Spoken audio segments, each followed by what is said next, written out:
Ti amas en liberdade a un home, se el non está traballado, non? El non sabe apreciar o que ti ofreces.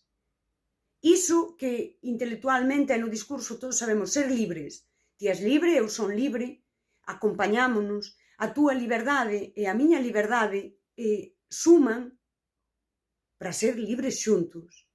Iso é ser compañeiros. Daquela, eu entendo que na súa cabeza ven esta idea de esta que lle pasa.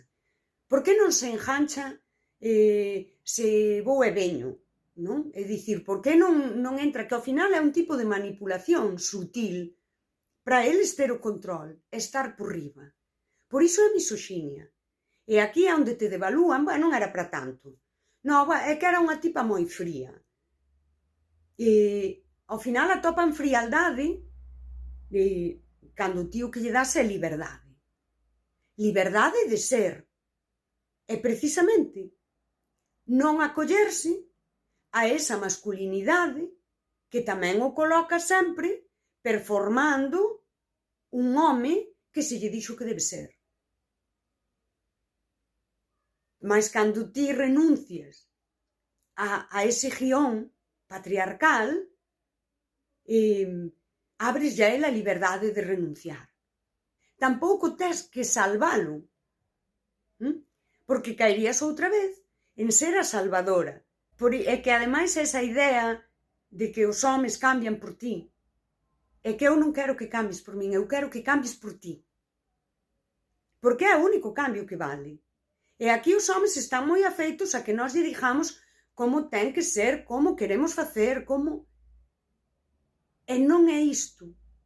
Non son xogos de poder, sí? Onde un gana e outro perde. É iso que dixo eu, non quero vencer, quero coincidir. É a obriga dos homes cuestionar isto, revisalo,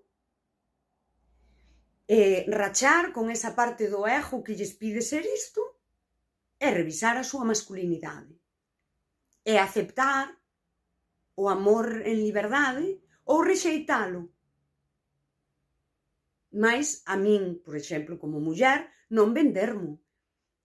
A min non mo vendas, porque eu si estou deconstruída.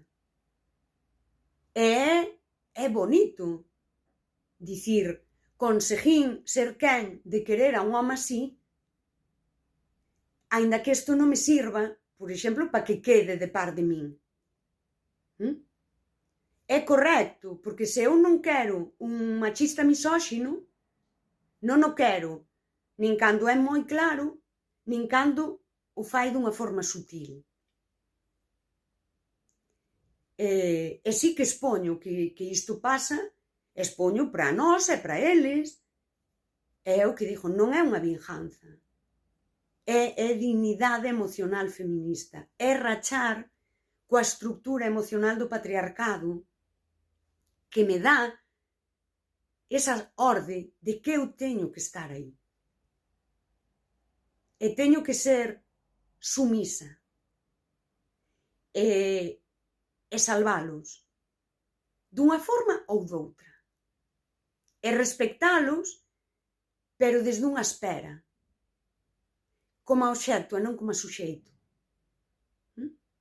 E a min gústame moito a idea de que é un problema social e ímonos coller da man, imos ser libres xuntos e ímonos salvar xuntos. Iso sería un amor igualitario. E se non hai un home preparado para iso, eu non quero ningún home. Vaite, o mundo é longo.